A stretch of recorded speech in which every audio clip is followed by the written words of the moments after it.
Honestly, I mean, they're one of the best fans in DMV. Now, let's get into the good stuff, man. Let's get into it. So this girl here, she's pretty well known on TikTok. Beefcake Brina. She's basically responding to a girl saying that if you have a weight loss goal and you're working out for a weight loss goal, you're fat phobic. So this girl ripped her into shreds. The Beefcake Brina girl ripped it into shreds, and I'm gonna give my thoughts on it. So here we go. Let's check it out. You work out because you want your body to look a certain way. You don't care about health. You are fat phobic. Buckle up, kids, because this is a long video of demolishing some bullshit. I got tagged in this video 50 times and I waited to create my response because I did want to educate myself a little bit more before creating the response. My initial reaction was what the fuck. My reaction now after a few days of thinking was what the fuck times 10. Naturally, I asked for peer-reviewed sources. She came up with this long list, which over half of the sources were opinion-based. That's not credible. Next, I scroll to the very bottom and find a few PMC articles to which I click in and read. In summary, what she did was she took the exploration of fat studies from different articles and she created an extreme claim out of it that was not specifically supported by the articles, and then made an extremely shitty and ignorant blanket statement. Because ma'am, who the fuck are you to tell people that they shouldn't want to look better and be comfortable in their own skin and to label them fat phobic? Because as an experienced coach who has trained 400 people online personally alone just in 2021, I can guarantee you if I go back and look at all my files from these clients, their fitness goals go a little something like this. I don't want to have a heart attack at the age of 50 like my father did. I want to grow up to see my grandkids. I want to be able to walk up the stairs not winded. I don't want to catch heart disease. I just want to be a strong woman so I don't get sexually assaulted again. And it's the assuming that everyone who goes to the gym wants to look skinny for me. It's the assuming that everyone who stays physically active is fat phobic for me. And you're supposed to be an ED recovery page? As someone who's had an ED myself, that shit's embarrassing and disgusting. Especially when you know your audience is more than likely recovering or has recovered from one. But no, let's start some controversial shit for clout to stay edgy and woke. People don't realize that fatphobia is rooted in racism. Yep, it just got worse. And by your logic, because a person is white and their ancestors owned slaves centuries ago, they're racist.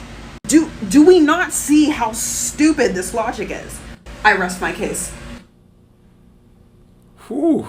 Yeah, shorty went off. I love it. And, you know, the first thing I can say I loved about what she just did there was she brought up real goals for people that don't have anything to do with weight loss, like the heart attack, being strong enough to defend yourself. Like I really like that. I'm big on having goals outside of the number on the scale. Because like, you know, I was talking about the other day when I was telling the girls like about your diabetes, high blood pressure, heart attacks, your BBLs don't stop that. I got, you know, a lot of backlash for that. That's another topic for another day, which I already talked about it. I'll probably talk about it again at some point because I'm going to trigger people. But anyway, so, I love how she brought up those examples. So that was dope. Shout out to her. And, you know, this point I bring up all the time. All logic goes out the window when it comes to fitness. People react with feelings, emotions, and the attention seeking comes into play. And I feel like people just want sympathy for not putting the work in, and they I don't know, they just want people to feel bad for them because they don't have the discipline to take the steps to get into the fitness world, to change their lifestyle, their mindset.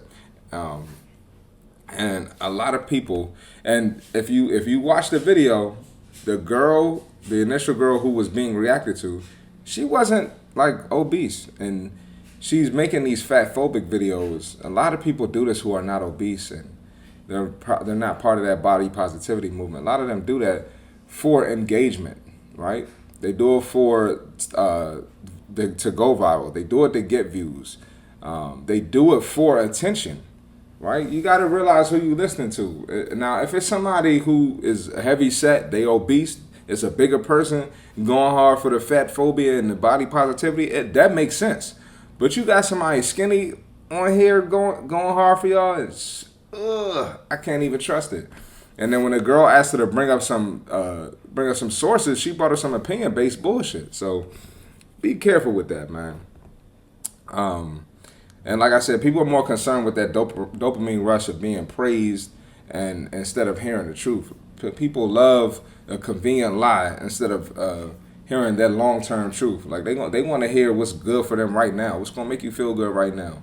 If I could tell you something that's gonna better your future, right? You're gonna be better off long term if I tell you this, but it might be an uncomfortable truth. That's what you need to hear.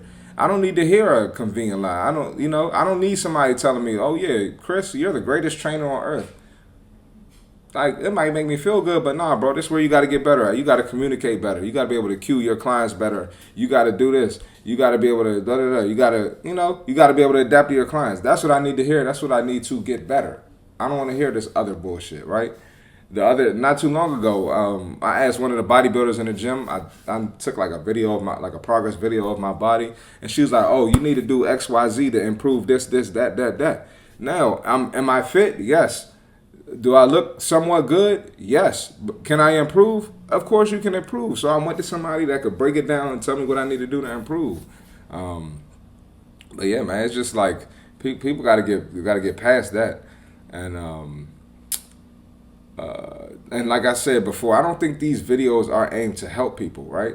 So the girl brought up an eating disorder. I don't see how that's helping someone. Just if you're trying to target people with eating disorders and you want to educate them and make them feel better, I don't see how calling something fatphobic helps that. I don't understand. Like I just don't with the whole fat phobia movement. Fatphobic, it didn't even start with overweight people. I learned that it started with disability and the fat people just kind of took over. I'm gonna do an episode in that. I haven't done extensive research, so I'm not gonna talk about it. Y'all ain't gonna tear me up in the comments again. But and then that last part of the video about the racism, like, that's just stupid logic. And again, I've made multiple episodes on this about associating black people with obesity and calling it racism when people don't want to be fat. That right there is just the dumbest logic I've ever seen in my life. Matter of fact, I'm gonna probably plug them videos right here. I'm gonna plug them links in. And because just think about it, bro, like, it's obese people at every demographic, right? I've been around. I grew up in a black neighborhood. I'm a black man. I went to school in white areas. I lived in Woodland Hills, California, which is one of the whitest areas in LA County. That's where LeBron James sends his kids to school, right up the street from there. You know what I mean? So I've been around. I've seen obese people everywhere I went. So we can't just attach that to a race. And we live in a predominantly white country. So that right there is just not smart. Yeah. Shout out to Shorty, though. Honestly, I mean, they're one of the best trainers in DMV.